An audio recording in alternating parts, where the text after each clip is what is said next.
Il n'y a décidément qu'avec l'empereur Bokassa qu'on peut raconter des histoires pareilles. Comment une illustre inconnue a-t-elle pu faire croire au centrafricain le plus mégalo du dernier siècle qu'elle était sa fille? C'est une histoire rocambolesque et pourtant bien vraie, qui avait à l'époque fait les titres des journaux du monde entier. Celle de la fausse Martine, une jeune métisse qui voulut profiter du pouvoir de la République centrafricaine, et qui vécut comme une princesse jusqu'à la réapparition de la vraie Martine, déterminée à reprendre sa place à l'usurpatrice. Laissez-moi vous raconter l'incroyable affaire des deux Martines. Pour comprendre qui est donc cette Martine, il faut revenir aux années de jeunesse de Jean Bédel Bokassa, qui, bien des années avant de s'autoproclamer empereur de la Centrafrique, officiait comme sergent dans l'armée française. Nous sommes alors en 1950, et le jeune militaire est déployé en Indochine, aux côtés des forces françaises. L'empire colonial va y subir un terrible revers et perdre la guerre, obligé d'abandonner le territoire face aux communistes du Viet Minh en 1953.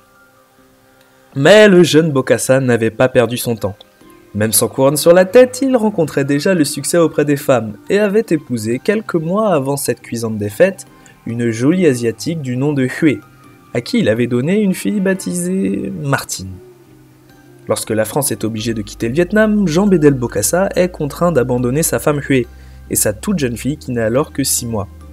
Bokassa va alors être envoyé au front en Algérie, puis se lancer en politique dans une république centrafricaine fraîchement indépendante, jusqu'à en devenir le président par un coup d'État le 1er janvier 1966. Bonne année. Je me considérerai toujours comme soldat français.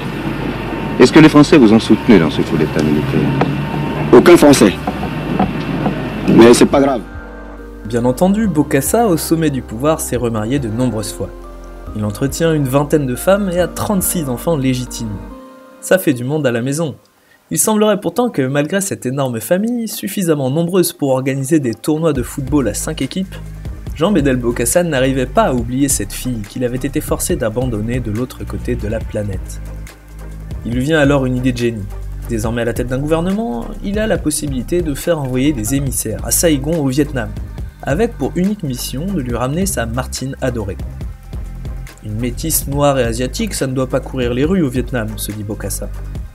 Sauf qu'à l'époque de la guerre d'Indochine, Jean Bédel Bokassa n'avait pas été le seul officier français d'origine africaine à faire chavirer le cœur d'une asiatique. Et la fille du président n'a pas été le seul bébé abandonné au Vietnam après la défaite.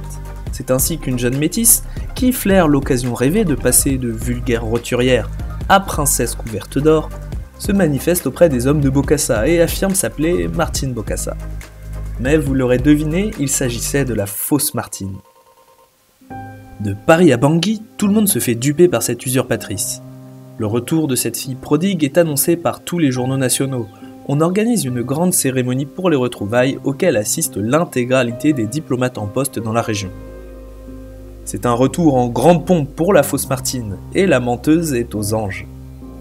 Mais à Saigon, une autre Martine enrage. Sur ces images publiées dans la presse et qui émeuvent le monde entier, elle voit son papa qui retrouve sa fille. Sauf que la vraie Martine, c'est elle. Avec sa mère Hué, elles vont parvenir à entrer en contact avec le président centrafricain pour tenter de le convaincre que sa fille retrouvée est une usurpatrice. Le problème, c'est que des dizaines d'autres jeunes métisses vietnamiennes prétendent la même chose, et Bokassa ne veut rien entendre. Hué sort alors le grand jeu.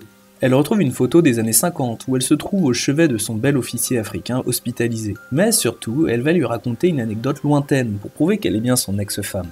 La fois où Bokassa s'était cassé le petit doigt après un accident de moto à Saigon.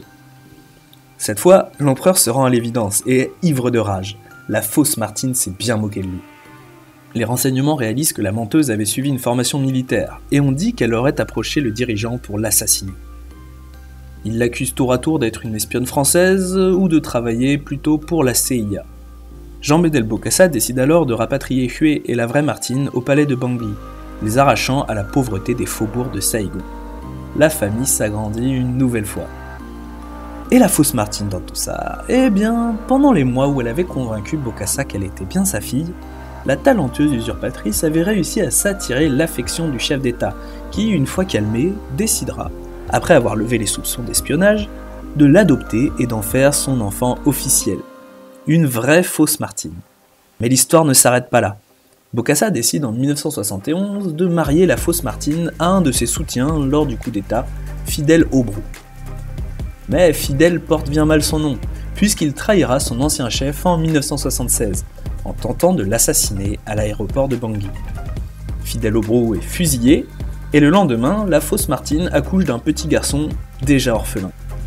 Mais Bokassa n'apprécie pas trop que la fausse Martine soit à nouveau impliquée dans une affaire visant à le renverser. Et le bébé meurt accidentellement, quelques jours après avoir subi une perfusion. Il était pourtant en parfaite santé, voilà un drame bien malheureux.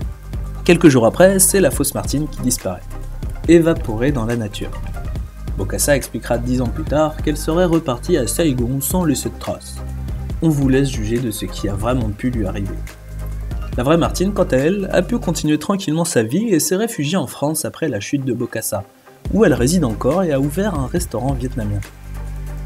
La vie de l'empereur Bokassa regorge décidément d'histoires plus incroyables les unes que les autres, et on espère que celle-ci vous aura plu.